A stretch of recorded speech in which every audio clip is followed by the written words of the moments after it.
41వ వచనం నుంచి 46వ వచనం వరకు మనం చదువుకుందాం. లూకా సువార్త 2వ అధ్యాయము. అందరు తీసుకొనియండి.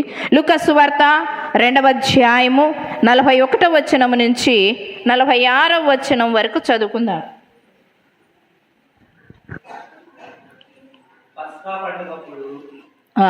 ఆయన తల్లిదండ్రులు ఏటేటా యెరూషలేమునకు వెళ్ళుచుండువారు. ఆయన 12 ఏళ్ల వాడై ఉన్నప్పుడు ఆ పండుగను ఆచరించుటకై వాడుకు చొప్పున వారు యెరూషలేమునకు వెళ్ళిరి. ఆ దినములు తీరిన తరువాత వారు తిరిగి వెళ్ళుచుండగా బాలుడైన యేసు యెరూషలేములో నిలిచెను. ఆయన తల్లిదండ్రులు ఆ సంగతి ఎరగక ఆయన సమూహంలో ఉన్నాడని తలంచి ఒక దిన ప్రయాణం సాగిపోయి తమ బంధువులలోను నెలవైన వారిలోను ఆయనను వెతుకుచుండిరి. ఆయన కనబడినందున ఆయనను వెతుకుచు యెరూషలేమునకు తిరిగి వచ్చింది. చాలు, లాస్ట్ 52వ వచనాన్ని ఒకసారి చూసుకుందాం. యేసు జ్ఞానమందును వయస్సునందును దేవుని దయ ఎందును మనుషుల దయ ఎందును వర్ధిల్లుచుండెను. ప్రార్థన చేసుకుందాం. మమ్మల్ని మిక్కిలిగా ప్రేమిస్తున్న మా ప్రియ పరలోకపు తండ్రి, పరిశుద్ధుడానికి స్తోత్రము నాయన. ఈ పునరుత్థాన దినమందు నీ మందిరావరణంలో చేరి మిమ్మల్ని స్తుతించి ఆరాధించి గణపరుచుకునే భాగ్యమును మాకు ఇచ్చిన విధానాన్ని బట్టి నీకు స్తోత్రము నా తండ్రి. చదవబడిన లేఖన భాగాన్ని మీరు మాకు విరిచి వడ్డించి మీరు మహిమ పొందుము నా తండ్రి. వినగలిగిన చెవును, గ్రహించగలిగిన మనసును నెమరవేసుకునే శక్తిని, సిద్ధపాఠం హృదయాన్ని కూడా దయచేసి మీరు మహిమ పొందండి. నన్ను మరుగుపరిచి మీరు మహిమ పొందుమని యేసు శక్తి కలిగిన నామమును బట్టి అడిగి పెడుకుంటున్నాము నా తండ్రి. హల్లెలూయా. ఈ లూకా రాసిన సువార్త 2వ అధ్యాయము 41వ వచనం నుంచి 46వ వచనం వరకు మనం చూసుకున్నట్లయితే అక్కడ 12 సంవత్సరాల వయస్సు కలిగినటువంటి బాలుడైనటువంటి యేసు ఎక్కడికి వచ్చాడంట? యెరూషలేముకు వచ్చారు. ఎందుకు యెరూషలేముకు వచ్చారు అనే విషయాన్ని మనం ఆలోచన చేస్తే, యూదులు 3 పండుగలు ప్రాముఖ్యంగా చేస్తారు. ఆ 3 పండుగలకి యెరూషలేముకి పురుషులు తప్పకుండా రావాలి. అందు నిమిత్తమే వారు ఏం చేశారంటే,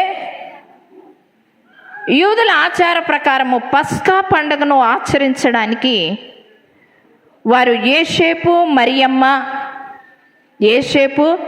మరియమ్మ బాలుడైన యేసు వారందరూ కూడా, అమ్మా బయట ఎందుకు అట్లా అరుస్తున్నారు?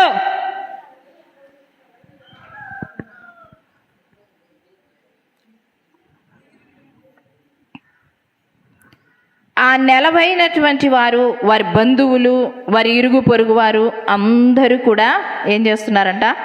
యెరూషలేముకు ప్రయాణం కట్టారు. యూదులు ఎక్కడ ఉన్నప్పటికీ, ఏ ప్రాంతంలో ఉన్నప్పటికీ, ఎంత దూరముగా ఉన్నప్పటికీ, వారు పలు విధాలుగా ఉద్యోగ నిమిత్తము కానీ, వ్యాపార నిమిత్తము కానీ, ఏ నిమిత్తము వాళ్ళు వెళ్ళిపోయినా కూడా ఆ పండుగలకు మాత్రము వారు ఏం చేసేవారంటే యెరూషలేముకు వచ్చేవారు.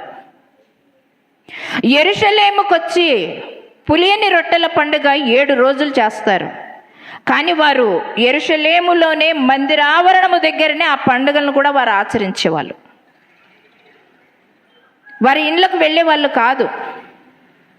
ఆ పండుగలన్నీ ఆచరణ, మొక్కుబడులు ఏవైతే ఉన్నాయో వాటిని అన్నిటిని నెరవేర్చేంత వరకు అక్కడే ఉంటారు. అందుకే వాళ్ళు ఏం చేస్తారంటే, యూదులు ఎక్కువగా ప్రాధాన్యతంగా అక్కడికి కూడుకునేవారు. ఆ విధంగా వీడు కూడా పస్కా పండుగను, అంటే ఐగుప్తు దేశంలో బానిసత్వం నుంచి విడిపించబడేటప్పుడు ఒక పస్కా పశువును వధించి విందును చేసుకుంటారు వాళ్ళు. దానికి జ్ఞాపకార్థంగా పస్కా పండుగను ఆచరిస్తారు వారు. ఆ పస్కా పండుగను ఆచరించడానికి యెరూషలేముకు వీళ్ళు ప్రయాణమయ్యారు. ఎవరెవరు? మరియమ్మ, యేసేపు, బాలయేసు, ఇంకా కొంతమంది నెలవైనటువంటి వారంతా కూడా వారు ప్రయాణమై వచ్చారు. వారు ప్రయాణమై వచ్చిన తర్వాత బాగా వినండి, వారు ఎప్పుడన్నా కానీ యూదులు ఏం చేస్తారంటే 3 గుంపులు కడతారు. 3 గుంపులు. ఏ గుంపులు అని ఆలోచన చేస్తే, వారంతా ప్రయాణమైనప్పుడు అంటే వీరు ఒక్కరే కాదు కానీ యూదులందరూ కూడా అదే విధముగా గుంపులు కట్టేటువంటి వారు. మొదటి భాగం అంతా కూడా, మొదటి గుంపు అంతా పురుషులు వచ్చేటువంటి వారు, రాసుకోండి కావాలంటే. రెండవ గుంపు అంతా స్త్రీలు వచ్చేటువంటి వారు. మూడవ గుంపు అంతా పిల్లలు వచ్చేటువంటి వారు. మూడవ గుంపు పిల్లలు వచ్చేవారు. మొదటి గుంపు పురుషులు వచ్చేవాళ్ళు, రెండవ గుంపు స్త్రీలు వస్తారు, వెనకాల మూడవ గుంపు పిల్లలు వస్తారు. అంటే వాళ్ళ బంధువులో ఉన్న పిల్లలంతా ఒక గుంపు అవుతారు, వాళ్ళ బంధువుల్లో ఉన్న పురుషులంతా ఒక గుంపు అవుతారు, వారి బంధువుల్లో ఉన్న స్త్రీలంతా ఒక గుంపు అవుతారు. ఆ విధముగా 3 గుంపులు కట్టేసి వారు ప్రయాణమై ఏ ప్రాంతంలో ఉన్నా కూడా ఆ గుంపుల వారీగా వస్తారు. మరి మేము ముందు పోతాము, వెనక పోతాము, మాది ముందు పోవాలా, మాది వెనక పోవాలా అనేది లేదు. ఆ క్రమాన్ని వాళ్ళు పాటిస్తారు. ఆ వరుస క్రమంలోనే వాళ్ళు వస్తూ ఉంటారు. ఆ విధంగా రావాలి అని ఒక నియమము, ఒక కట్టడ కూడా ఉండింది. అందుకే వాళ్ళు ఆ విధమైనటువంటి క్రమమైనటువంటి పద్ధతిలో వారు వస్తూ ఉన్నారు. వస్తూ ఉండేటప్పుడు ఆ బాలుడైనటువంటి యేసు ఏ విధముగా ఎదిగాడు అని మనం ఆలోచన చేస్తే 52వ వచనంలో అంటాడు, ఏమంటాడు చూడండి ఒకసారి. ఏ విధంగా ఎదిగాడంట? యేసు జ్ఞానమందును ఎదిగాడంట. ఇక్కడ 3 వయస్సులు మనకు దేవుడు చూపిస్తూ ఉన్నాడు. జ్ఞానమందు ఎదుగుతూ వచ్చాడంట. అది మానసికాభివృద్ధికి సూచనగా ఉంది. మానసికాభివృద్ధికి సూచనగా ఉంది. తరువాత వయస్సునందు వృద్ధి పొందుతూ వచ్చాడంట. వయస్సునందు వృద్ధి పొందుతూ వచ్చాడు అంటే అది శరీర అభివృద్ధికి సూచనగా ఉంది. శరీర అభివృద్ధికి సూచనగా ఉంది. తర్వాత దేవుని యందును వృద్ధి పొందుతూ వచ్చాడంట. దేవుని యందు వృద్ధి పొందుతూ వచ్చాడు. అది దేనికి సూచనగా ఉందంటే ఆత్మీయ అభివృద్ధికి సూచనగా ఉంది. ఆత్మీయ అభివృద్ధికి సూచనగా ఉంది. తర్వాత మనుషుల దయందును వృద్ధి పొందుతూ వచ్చాడంట. 4వది కదా, ఏమంటాడు? మనుషుల దయ ఎందును వృద్ధి పొందుతూ వచ్చాడు. అది సాంఘికాభివృద్ధికి సూచనగా ఉంది. మొదటిది జ్ఞానమందు వృద్ధి పొందుతూ వచ్చాడు. అది దేనికి సూచనగా ఉంది అన్నా నేను? మానసిక అభివృద్ధికి. రెండవది వయస్సునందు వృద్ధి పొందుతూ వచ్చాడు. అది దేనికి సూచనగా ఉంది? శరీర అభివృద్ధికి సూచనగా ఉంది. మూడవది దేవుని దయ యందును వృద్ధి పొందుతూ వచ్చాడు. అది ఆత్మీయ అభివృద్ధికి సూచనగా ఉంది. తర్వాత 4వది మనుషుల దయ యందును వృద్ధి పొందుతూ వచ్చాడు. అది సాంఘిక అభివృద్ధికి సూచనగా ఉంది. అంటే మానవునిలో బాల్యము, యవ్వనము, వృద్ధాప్యము ఎంత ప్రాముఖ్యమో దేవుడు ఇక్కడ బయలుపరుస్తూ ఉన్నాడు. బాల్యంలో జీవితము త్రొట్టుపాటు ఉండకూడదు, యవ్వనములో జీవితము తొట్టుపాటు ఉండకూడదు, వృద్ధాప్యంలో జీవితము తొట్టుపాటు ఉండకూడదు. వస్తుందా తొట్టుపాటు అని అంటే బాలుడు నడవలసిన త్రోవను వాడు నడిపించకపోతే, బాలుడు వాక్యంలో ఎదగకపోతే, బాల్య దశల యందే సృష్టికర్తకు ఆయన నామాన్ని స్మరణకు తెచ్చుకొనకపోతే బాలుడు ఏమైపోతాడు? ఆత్మీయంగా ఎదగడానికి అవకాశం అనేది ఉండదు. పునాది బలముగా ఉండాలి. పునాది బలముగా ఉండాలి. నేను అదే చెప్తాను చదువుకున్నటువంటి పిల్లలకి. బేస్ పునాది 1వ తరగతి నుంచి 7వ తరగతి వరకు అదొక పునాది. ఆ పునాది బలముగా ఉందంటే వాడు 7వ తరగతి నుంచి బాగా చదువుకుంటాడు. కిటికీల వరకు 10th క్లాస్ వరకు బాగా ఉంటాడు. ఆ తర్వాత పైన 10th క్లాస్ నుంచి ఆర్సీ వరకు వస్తాడు. ఈ పునాది బాగుందంటే, ఈ కిటికీల వరకు కట్టడం బాగుందంటే, పైన ఆర్సీ బాగుందంటే బిల్డింగ్ పైన ఏదైనా ఇంకొక బిల్డింగ్ కట్టొచ్చు, డబుల్ అప్స్టైర్ కట్టొచ్చు. అదే రీతిగా మానవుని జీవితంలో బాల్య దశల ఎందే మంచి చదువు ఎందును, జ్ఞానమందును, విద్య ఎందును ఎదుగుతూ ఎదిగింప చేస్తూ రావాలి తల్లిదండ్రులు. తరువాత యవ్వన ప్రాయంలోకి వచ్చిన తర్వాత బాల్య దశల ఎందే నువ్వు దేవుని నామాన్ని స్మరణ చేసిన తర్వాత వాడు దాని నుంచి త్రొట్టిల్లడు. యవ్వన కాలంలో ఆ బిడ్డ కనుక త్రొట్టిల్లిపోయాడంటే వృద్ధాప్యంలో దాని బాధను, దాని వేదనను, దాని అనారోగ్య పరిస్థితిని అనుభవించక తప్పదు. ప్రతి ఒక్కరము, స్త్రీలైతేనేమి, పురుషులైతేనేమి, బిడ్డలైతేనేమి, ఎవరైనా కానీ. అందుకే మనము ఈ 3 యొక్క బాల్యము, యవ్వనము, వృద్ధాప్యంలో మన జీవితాన్ని పరిపూర్ణంగా కాపాడుకోవాలి. ఇంక ఏమైందిలే, అంతా అయిపోయిందిలే.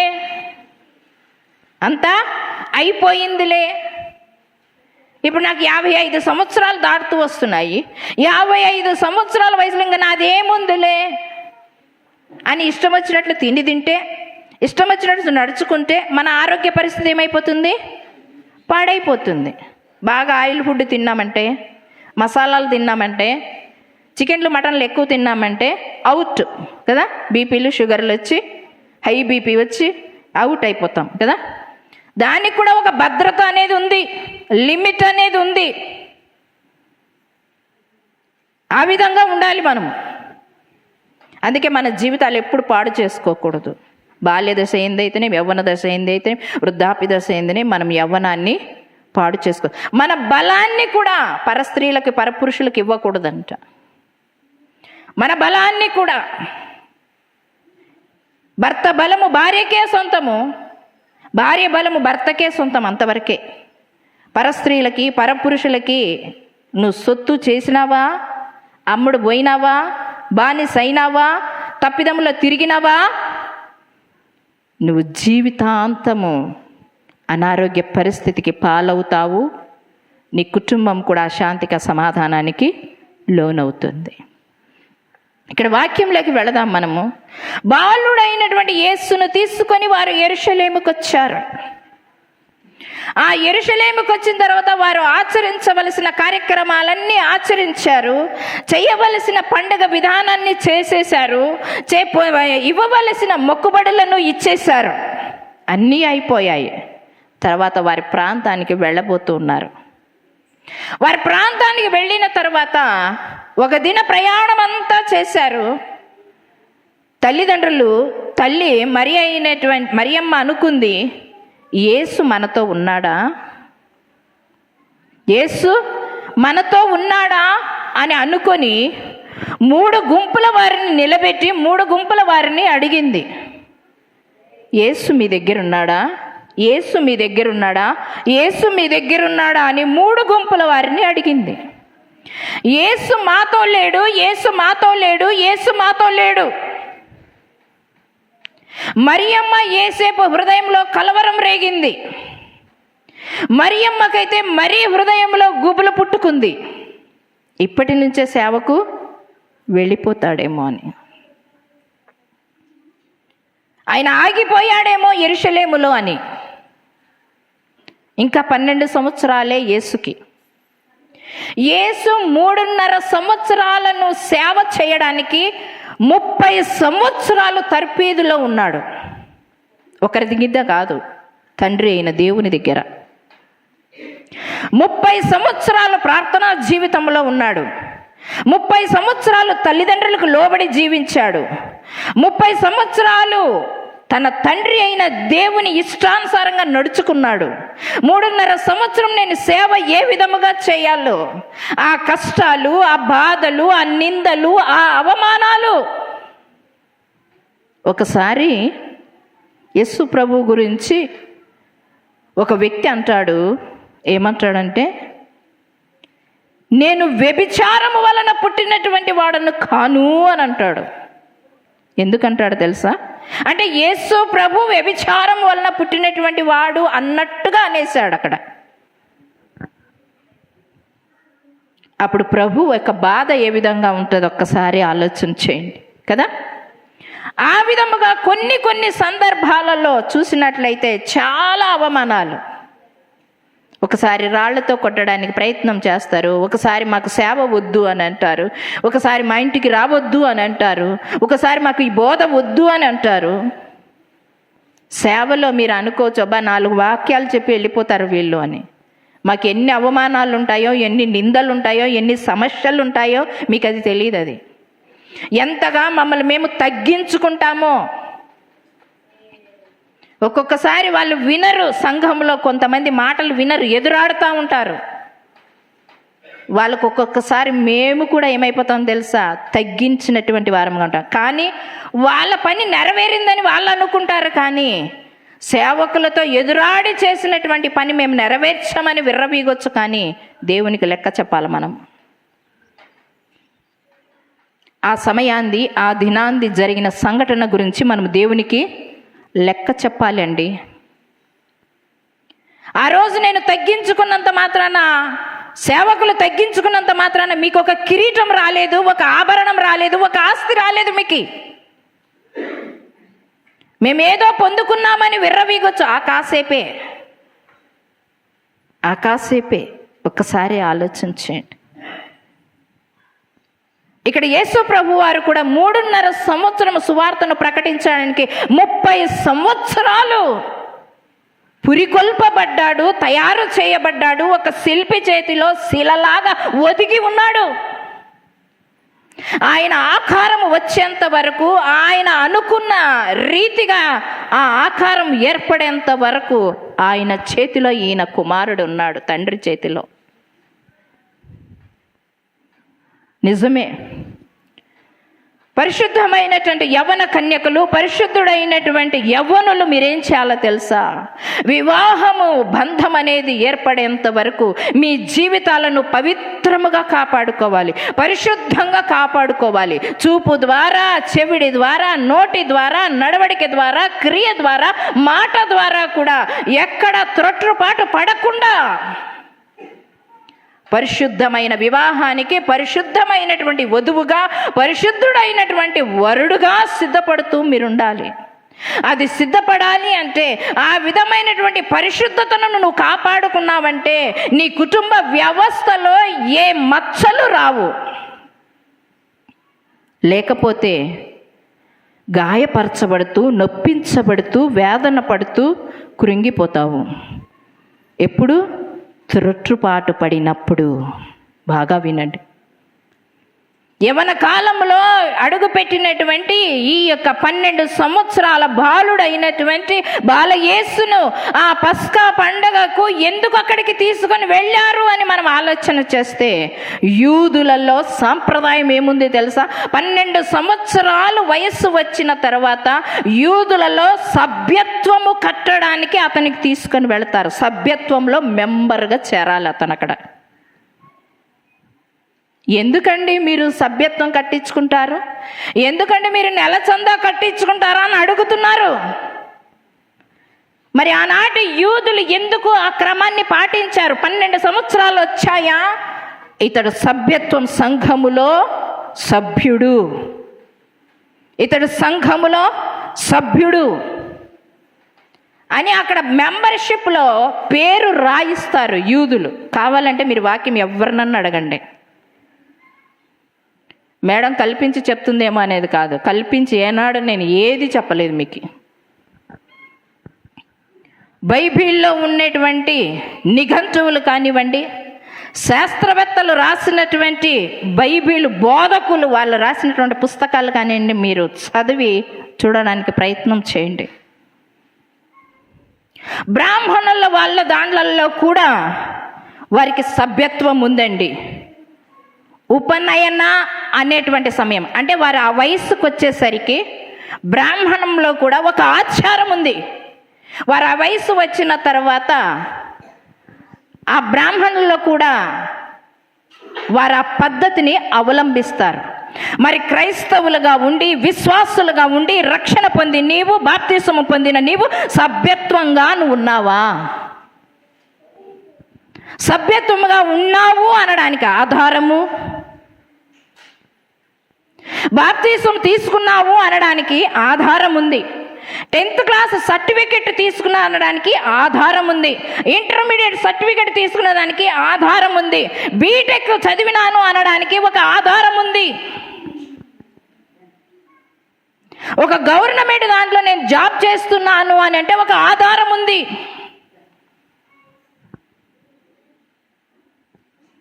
సియోను ప్రార్థన మందిరంలో నువ్వు ఉన్నావంటే ఆధారం ఉందా? నువ్వు అనొచ్చు ఏమని? నా మనస్సాక్షి నాకు ఆధారం అని. నీ మనస్సాక్షి దేవుడు వద్దని చెప్తున్నాడా? సంఘంలో సభ్యత్వం కట్టొద్దని. అవునా? మరి స్కూల్లో కూడా ఫీజు కట్టొద్దని నీ మనస్సాక్షి చెప్పడం లేదా? చెప్పడం లేదా? హాస్పిటల్లో ఫీజు కట్టొద్దని నీ మనస్సాక్షి చెప్పడం లేదా? పోతావు డాక్టర్ దగ్గరికి, నా మనస్సాక్షి వద్దనిందండి అని వచ్చేస్తే డాక్టర్ ఊరుకుంటాడా? ఊరుకుంటాడా? ఎవ్వరు ఊరుకోరు. ఎవ్వరు కూడా ఊరుకోరు. నువ్వు కట్టవలసింది కట్టాలి. ఎవరికి చెల్లించాల్సింది వాళ్ళకి చెల్లించాలి. ఇవి కైసరివా దేవునివా? పేతురుతో అంటాడు, పేతురు నువ్వు అక్కడికి వెళ్ళి ఏం చేయాలంట? ఒక గాలం వేయి. ఆ గాలం వేసినప్పుడు ఫస్ట్గా నువ్వు వేసినప్పుడు ఒక చేప వచ్చి ఏం చేస్తుంది? ఆ గాలానికి పడుతుంది. ఆ గాలానికి పడిన తర్వాత ఆ చేపను తీసుకో. ఆ చేపను తీసుకున్న తర్వాత దాని నోటిలో చూడు. ఏమంటున్నాడు? దాని నోటిలో చూడు, ఒక కాయిన్ వస్తుంది. ఆ కాయను తీసి చూడు, ఇవి కైసరివేనా దేవునివా? ఇవి కైసరివయ్యా, అయితే కైసరికి చెల్లించేయి. దేవునికి చెల్లించేసేయి. దేవునికి చెల్లించేసేయి. మనము దేవునికి చెల్లించేది సరిగా చెల్లించము. దేవునికి చెల్లించేది కరెక్ట్గా నియమం ప్రకారం చెల్లించము. వాక్యంలో మలాకి గ్రంథంలో అంటున్నాడు, 10వ భాగం ఆహారం ఉండినట్లు నా మందిరావరణానికి నీ 10వ భాగాన్ని తీసుకొని వచ్చి ఇక్కడ సమర్పించు అంటాడు. కానీ నువ్వు ఎక్కడెక్కడో సమర్పిస్తే అది దేవుడికి సమర్పణనా? ఒక హోటల్లో నువ్వు భోంచేస్తావు, ఆ హోటల్లోనే బిల్ కట్టాలి. ఈ హోటల్లో నువ్వు భోంచేసి ఇంకొక హోటల్లో బిల్లు కడతానంటే ఈ హోటల్లో ఒప్పుకుంటాడా? ఆలోచన చెయ్యి. యెరూషలేములో చెల్లించాల్సిందే యెరూషలేములో చెల్లించాలి. షిలోహు మందిరంలో చెల్లించాల్సింది షిలోహు మందిరంలో చెల్లించాలి. నీ సమాజ మందిరంలో చెల్లించాల్సింది సమాజ మందిరంలో చెల్లించాలి. సారు మొదటగా రక్షణ పొందిన తర్వాత దేవుని కృపను బట్టి సారు కూడా రక్షణ పొందింది. అంటే దేవుని కృప లేనిది మనం ఏం చేయలేము. నా యొక్క మాటల ద్వారానే ఆయన కూడా రక్షణ పొందాడు. అంతకుముందు దేవుడు లేడు అనే సంఘాన్ని పెట్టాలని చాలా విరుద్ధంగా ఉండేవాడు దేవునికి. ఎప్పుడు ఖద్దరు ప్యాంటు, ఖద్దరు షర్టు, ఖద్దరు లుంగి, ఒక కత్తి పెట్టుకొని ఆయనతో మాట్లాడాలంటే కూడా భయమే. నాకు దగ్గర పోయి కూర్చోవాలంటే కూడా భయమే. ఎప్పుడు ఇంత కత్తి ఉంటుంది ఆడే, ఏం చేస్తాడేమో అని భయం అనిపించేది. ఆయన రక్షణ పొందిన తర్వాత, మా బాబు పుట్టిన తర్వాత రక్షణ పొందాడు. డేవిడ్ పుట్టిన తర్వాత దేవుని మహిమను చూశాడు, కన్నులారా వింతను చూశాడు. చూసిన తర్వాత ఆయన దశంభాగం చెల్లించడము తక్కువ చేశాడు. తెలియదు ఆయనకి. ఆయన అన్నాడు కంటిన్యూగా 5 సంవత్సరాలు సిఎస్ఐ చర్చిలో మీటింగ్స్ పెట్టేవాడు. మీటింగ్స్ పెట్టినప్పుడు నేను దశంభాగాలన్నీ నువ్వు మందిరానికి చెల్లించాలి అనేదాన్ని. ఆ దశంభాగాలన్నీ నేను మీటింగ్ పెడుతున్నాను అంటాడు. నాకు మనసు అంగీకరించేది కాదు. మీటింగ్ వేరే, దశంభాగం వేరే. మనం చెల్లించాల్సింది ఈ నెల చెల్లించాలని 2000 దశంభాగం చెల్లిస్తామండి. అది ఏదో సంఘంలో ప్రేమ విందు పెట్టారని, సంఘంలో లేకపోతే ఇంకొకటి పెట్టారు, స్త్రీల సదస్సు పెట్టారని, సంఘంలో లేదంటే యానివర్సరీ పెట్టారని, సంఘంలో ఇంకొక మీటింగ్ పెట్టారని దానికి చెల్లించేసి ఈ దశంభాగం దానికి చెల్లించేసి చెల్లైపోయింది అని అనుకోకూడదు. దశంభాగమే, మీటింగే అని చాలాసార్లు చెప్పాను సార్కి, కానీ వినలేదు. నష్టాలు, బాధలు, శ్రమలు, ఇబ్బంది కొలుములు, తిండి లేనితనము. తర్వాత నిదానంగా చెల్లిస్తూ ఉండేటప్పుడు దినదినానికి అభివృద్ధి అవుతూ వచ్చింది. దేవునికి స్తోత్రం. హల్లెలూయా. మనం చెల్లిస్తున్నామా కరెక్ట్గా ఒకసారి ఆలోచించి కదా. పేతురు అనేటువంటి మాటను కూడా మనం విన్నాం కదా. పేతురు అనేటువంటి మాటను ఏమన్నాడు? గాలం వేస్తే ఏమొస్తుంది? నాణ్యం వస్తుంది. ఆ నాణ్యాన్ని ఏం చేయాలా? కైసరికి చెల్లించాలి. గవర్నమెంట్కి చెల్లించాల్సింది మనము చెల్లించాలి. మనం ఇక్కడ నడుస్తున్నా కూడా పన్ను కడుతున్నామండి. కడుతున్నారా లేదా? మీరు ట్యాక్స్ కడుతున్నారా లేదా? ఇంటి పన్ను. మనం సొంత ఇల్లు కట్టుకొని భూమి స్థలం కొనుక్కొని కూడా ఇంటి పన్ను కడుతున్నాం. మనమే కొనుక్కున్నాం స్థలము, మనమే ఇల్లు కట్టుకున్నాము డబ్బులు పెట్టి, కానీ మళ్ళీ దానికి ఏం చేస్తున్నాము? పన్ను కడుతున్నాం. మేము సంవత్సరానికి 13,000 ఖచ్చితంగా కడతాను నేను. ప్రతిదీ ఫైల్ ఉండాల. కరెంటుది కానివ్వండి, ఏదానికన్నా కానివ్వండి, మనం అన్నీ కూడా ఏం చేయాలా? మరి ఇన్ని కడుతున్నా నువ్వు దేవుని దగ్గర ఎందుకు నిర్లక్ష్యం చేస్తున్నావు? నిన్ను సృష్టించిన సృష్టికర్త కేవలం భూమి మీద 4 రోజులుండి పోయేదానికి భూమికి ట్యాక్స్ కడుతున్నావు, ఇంటికి ట్యాక్స్ కడుతున్నావు, పొలానికి ట్యాక్స్, అన్నిటికి కట్టుకుంటున్నావు నువ్వు. దేవుడు నీకు జీవితం ఇచ్చాడు, బాగా జ్ఞాపకం చేసుకోండి. బాప్తీసం ఇచ్చి యోహాను 6 మాసాలు సేవ చేయడానికి 30 సంవత్సరాలు అరణ్యములో ఒదిగి ఉన్నాడు.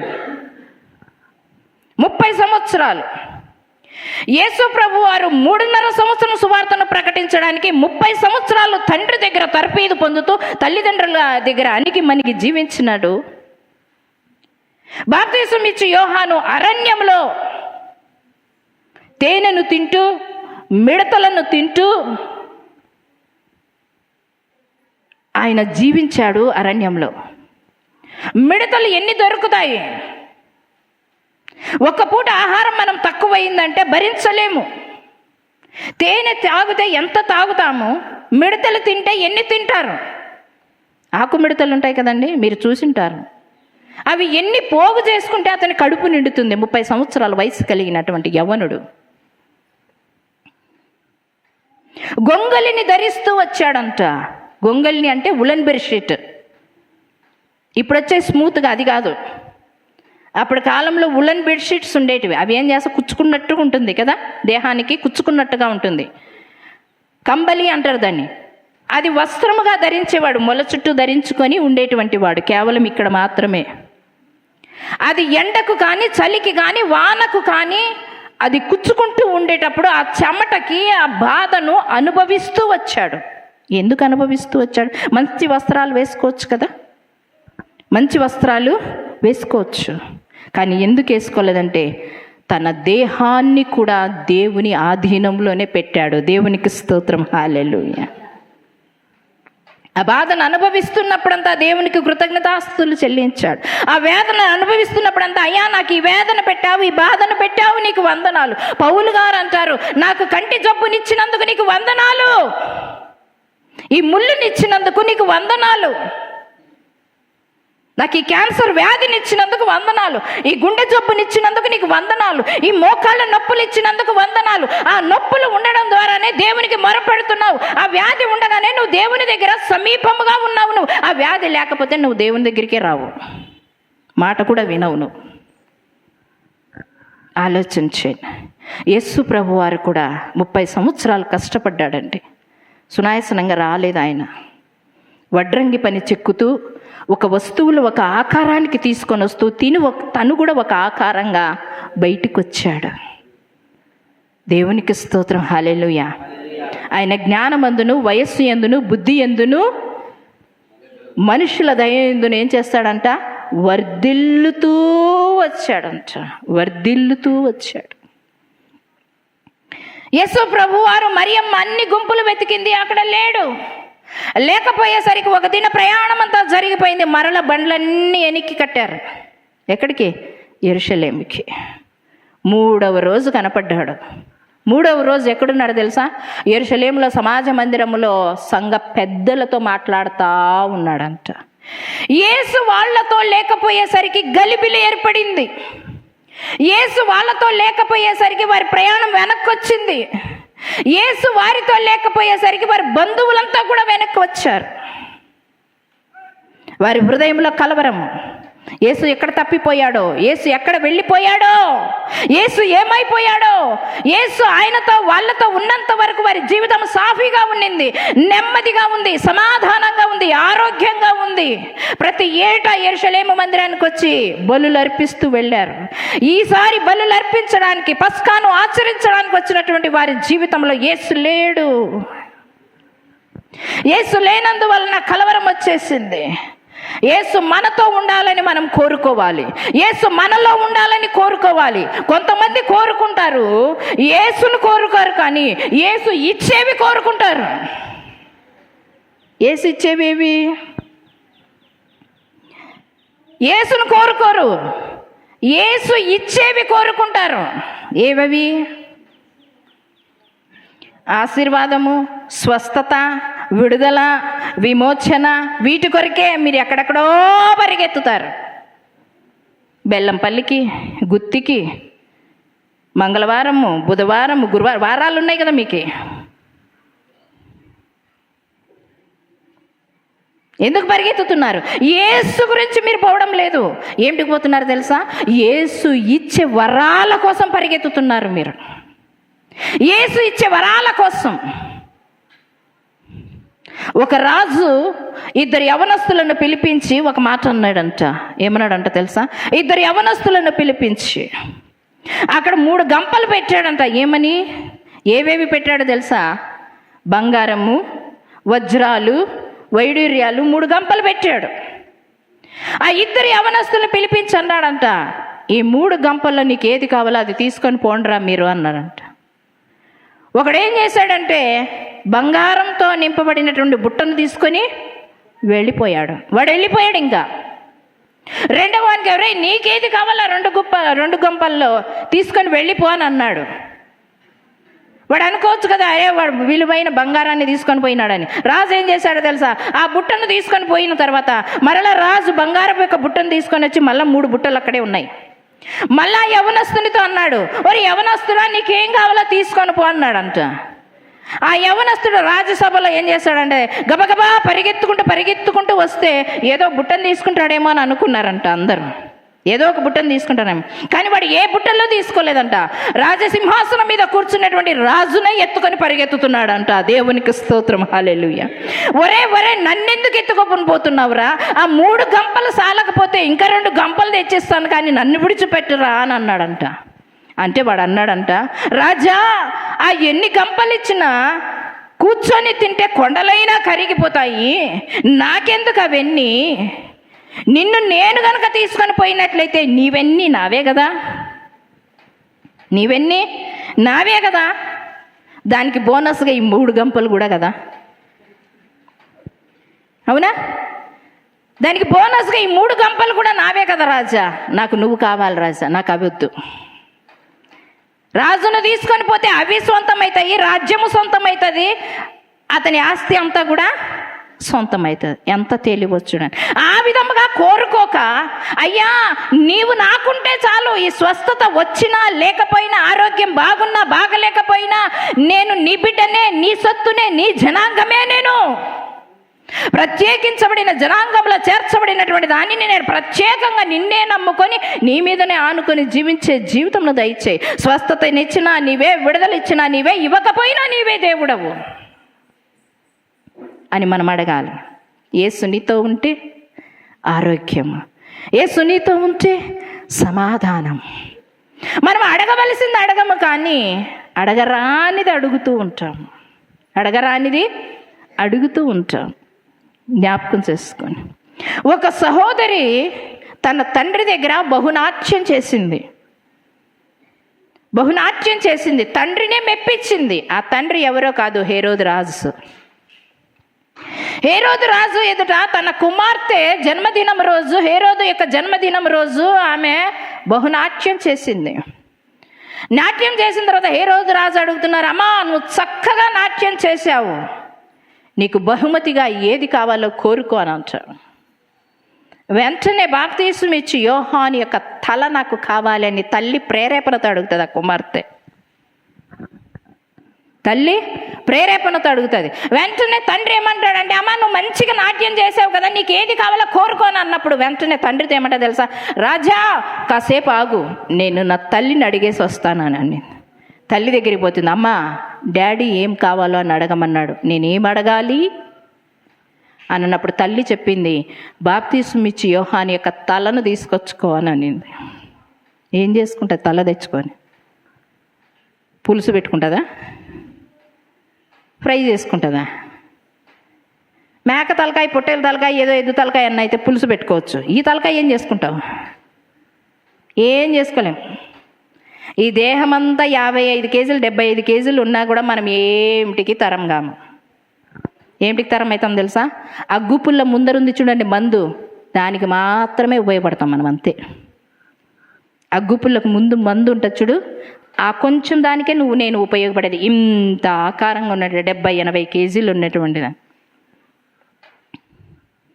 ఏంటి తోలు తరం కాదు, ఏమీ తరం కాదు.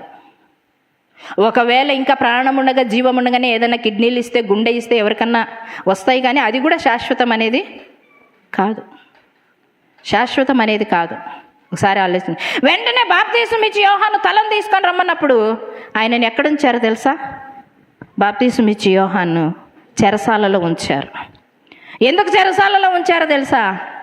ఈ హేరోదు భార్య తన సహోదరుని యొక్క భార్యని ఈయన చేసుకున్నాడు. బాప్తీసం ఇచ్చి యోహాను అంటాడు, నువ్వు తప్పు చేశావు అని అంటాడు. పరస్త్రీని తీసుకొని వచ్చుకున్నావు, నువ్వు తప్పు చేశావు అని అన్నప్పుడు ఆ మాట అన్నందుకు ఆయనను తీసుకొని పోయి ఏం చేశారంట? అక్కడ చెరసాలలో ఉంచారు. ఆ చెరసాలలో ఉంచినప్పుడు ఆమెలో ఆ పగ ఇంకా తగ్గిపోలే, ఆ కోపం తగ్గిపోలే. ఆ కోపం నెరవేర్చుకోవడానికి, ఆ పగను నెరవేర్చుకోవడానికి బహుమానంగా ఏం అడిగింది తెలుసా? బాప్తీసం ఇచ్చి యోహాను తలను అడిగింది. వెంటనే రాజు సైనికులకు ఆజ్ఞాపిస్తాడు. ఆజ్ఞాపించిన వెంటనే ఆ తలను తీసుకొని వస్తాడు. నువ్వు దేవుణ్ణి ఏది అడుగుతున్నావు? పగతో అడుగుతున్నావా? నీ పగను చల్లార్చడానికి దేవుని దగ్గర అడుగుతున్నావా? నీ ఆత్మీయ జీవితాన్ని పెంపొందింపు కలగజేసుకోవడానికి దేవుణ్ణి అడుగుతున్నావా? ఏది అడుగుతున్నావు నువ్వు? ఒక్కసారి జ్ఞాపకం చేసుకో. యేసును అడగవలసింది మనం అడగాలి. యేసు దగ్గర పొందుకోవాల్సింది మనం పొందుకోవాలి. యేసు నీవు నాకుంటే చాలయ్యా, నీవుంటే నాకు చాలు యేసయ్యా, నీ వెంటే నేను ఉంటానేసయ్యా, నీవుంటే నాకు చాలు యేసయ్యా,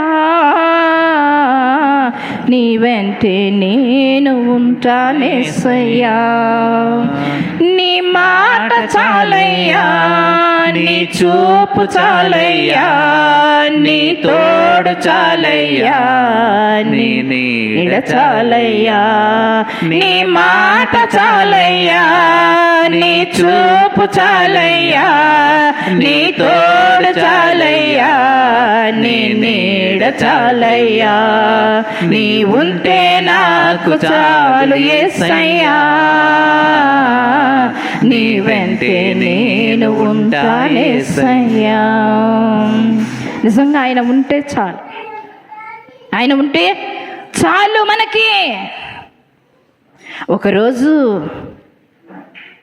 రోమా ప్రభుత్వం చట్టం కింద యేసు ప్రభు శిక్ష వేయడానికి వచ్చినప్పుడు యేసు ప్రభును ఒక పక్క పెట్టారు, బరబ్బను ఒక పక్క పెట్టారు. ప్రజలందరిని అడుగుతున్నారు, యూదులున్నారు, ఇశ్రాయేలు జనాంగం ఉంది, దేవుణ్ణి నమ్మిన బిడ్డలున్నారు, ఆయన చేత స్వస్థత పొందిన వారు ఉన్నారు, ఆయన చేత విడుదల పొందిన వారు ఉన్నారు, మరణాన్ని జయించి తిరిగి లేచిన వారు అక్కడ అంతా ఉన్నారు. ఆ రోమా అధికారి అడుగుతున్నాడు, మీకెవరు కావాలి అని అంటే వాళ్ళు అడుగుతున్నారు, మాకు యేసు వద్దు, కానీ ఎవరు కావాలంట? మాకు బరబ్బనే కావాలంటున్నారు. బరబ్బా ఎటువంటి వాడు తెలుసా? బరబ్బా ఎటువంటి వాడు తెలుసా? దొంగ, హంతకుడు, వ్యభిచారి, దోచుకునేవాడు. మనుషులు ఏం కోరుకుంటున్నారు తెలుసా? యేసు ప్రభుని కోరుకోవడం లేదు. ఆయన స్వస్థతనిస్తున్నాడు, విడుదలిస్తున్నాడు, విమోచననిస్తున్నాడు. ఆయన రాజ్యానికి మనల్ని ఆహ్వానిస్తున్నాడు. మన కోసం రక్తాన్ని చిందించేవాడు ఈయన అని తెలుసుకోకుండా, ఆయనను కోరుకోకుండా హింసించేవాడిని, బాధ పెట్టేవాడిని, చంపేవాడిని, మానభంగం చేసేవాడిని మనుషులు అడుగుతున్నారు. మనుషులు ఏం చేస్తున్నారు? అడుగుతున్నారు.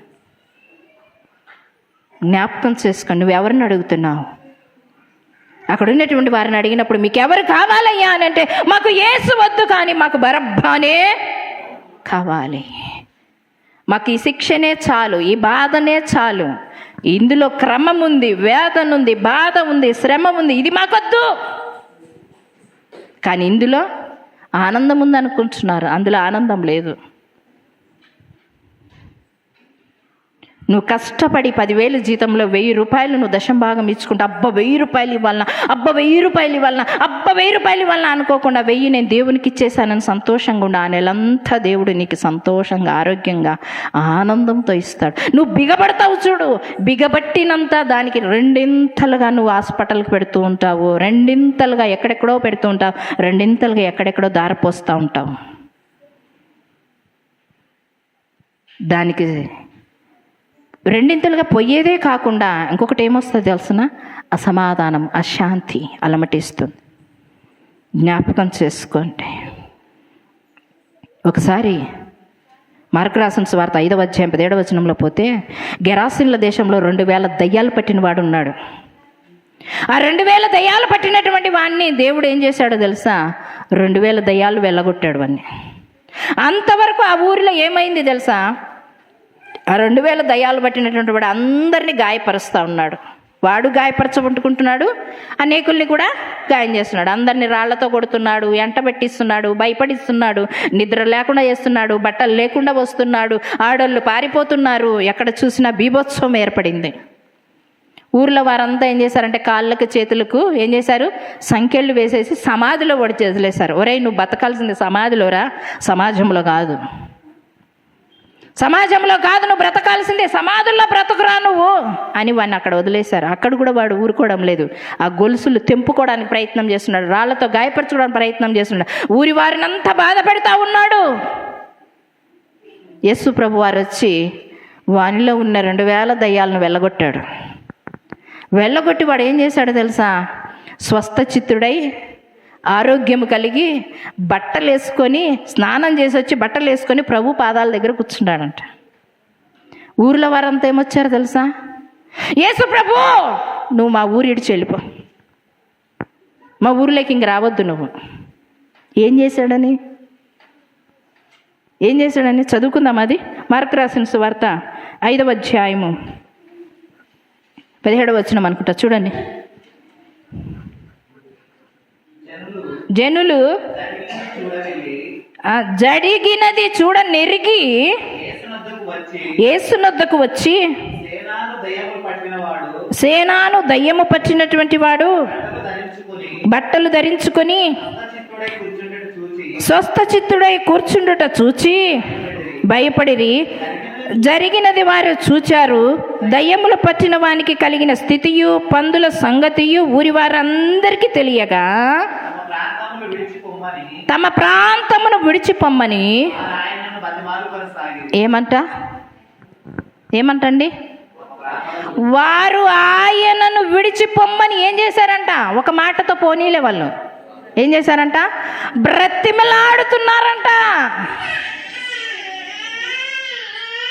ఏం చేస్తున్నారంట?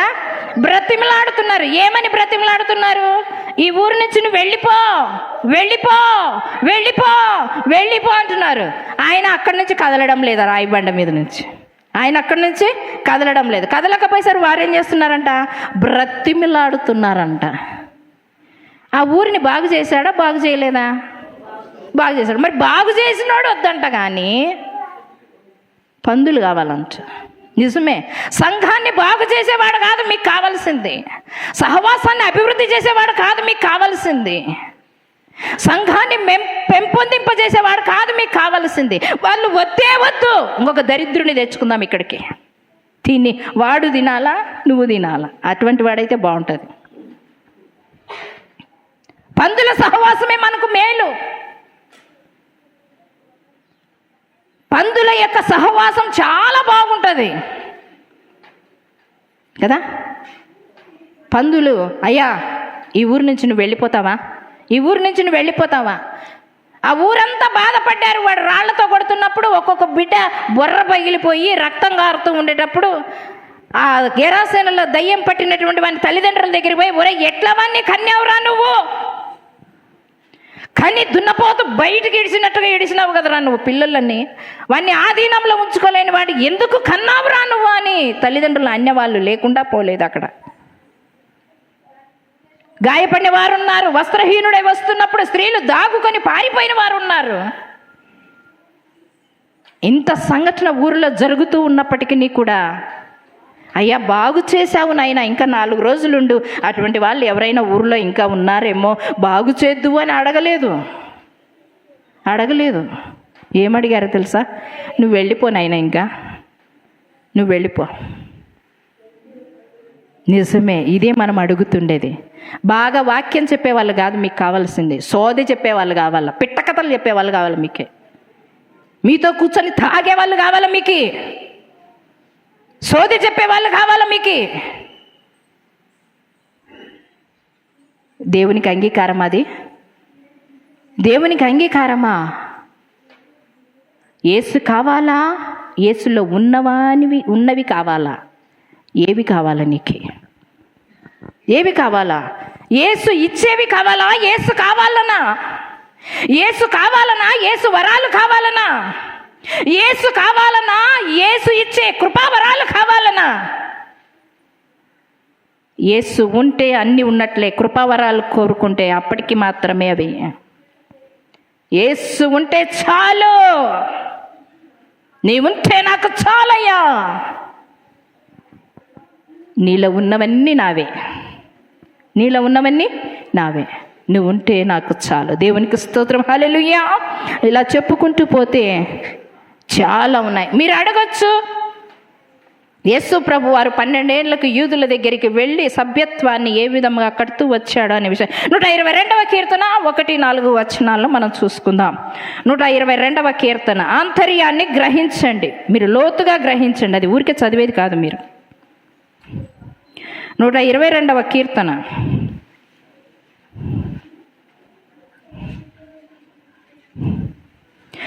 యాత్ర కీర్తన. ఇది దావీదు రాసినటువంటి యాత్ర కీర్తన. యెహోవా మందిరమునకు వెలుదమని జనులు నాతో అనినప్పుడు నేను సంతోషించి తిని. మరియమ్మ యేసేపులు అన్నారు, యెరూషలేముకి వెళదాము, పస్కాను చేద్దాము, బాలయేసును తీసుకొని వెళదాము అని. అప్పుడు జనులంతా సంతోషించారు. యెరూషలేమా, మా పాదములు నీ గుమ్మములో నిలుచుచున్నవి. యెరూషలేమా, బాగుగా కట్టబడిన పట్టణము వలె నీవు కట్టబడి ఉన్నావు. ఇశ్రాయేలీయులకు నీవు నియమింపబడిన శాసనమును బట్టి. ఏం నామమును బట్టి అంట? శాసనమును బట్టి, ఆయన ఆజ్ఞాపించిన కట్టడను బట్టి, ఆయన ఆజ్ఞాపించిన నిధులను బట్టి, ఆయన ఆజ్ఞాపించినటువంటి వాటిని అన్నిటిని బట్టి అంటున్నారు అక్కడ. యెహోవా నామం కృతజ్ఞతాస్తుతులు చెల్లించుటకై ఏం చేశారంట?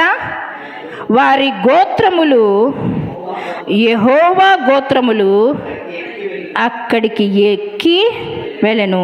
అచ్చట న్యాయము తీర్చుటకై సింహాసనములు. ఇదంతా మీరు చదవండి. ఆయన కట్టడాలను, ఆయన నిబంధనలను, ఆయన ఆచరించబడిన అన్నిటినీ ఎక్కడికి తీసుకొని వెళ్ళారంట? వాళ్ళు యెరూషలేముకు తీసుకొని వెళ్ళారు. యేసును యెరూషలేముకు తీసుకువెళ్ళారు. యూదులలో 12 సంవత్సరాలు వచ్చినటువంటి బాలయేసు అని నమోదు చేయడానికి వెళ్ళారు వాళ్ళు. వారు ఆ సంవత్సరం అంతా పండించిన పంటను అక్కడ కోతకాలము పండగలాగా అక్కడ అర్పించడానికి వెళ్ళారు వాళ్ళు. వారు గోవులలో నుంచి, మందలలో నుంచి, కోళ్లలో నుంచి, పిట్టలలో నుంచి, పావురములలో నుంచి వాటిని అన్నిటిని ఏం చేశారంట? సమర్పించడానికి వెళ్ళారు వాళ్ళు. నీవు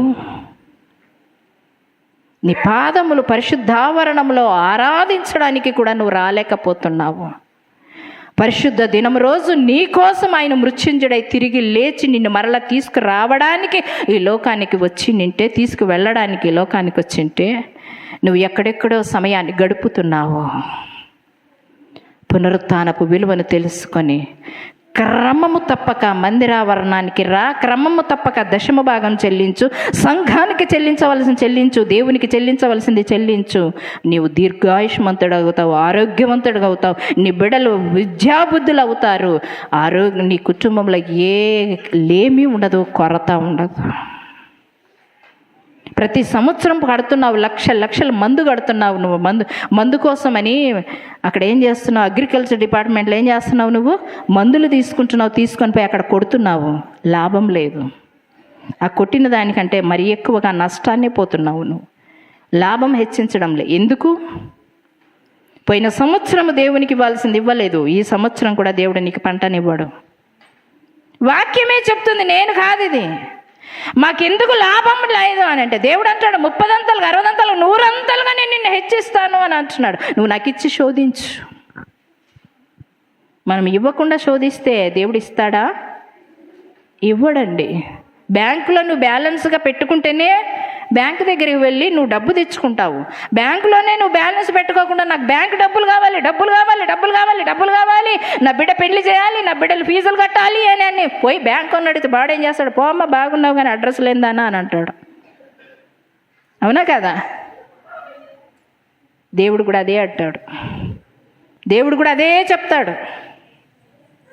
కనుక నియమ నిబంధనలతో వాక్యానుసారంగా జీవించడానికి ఈ నూతన సంవత్సరంలో మనం అందరము కలిసి ప్రయత్నం చేద్దాము. దేవుడి కొద్ది మాటలు దీవించి ఆశీర్వదించును గాక. హల్లెలూయా, హల్లెలూయా. ప్రార్థన చేసుకుందాం.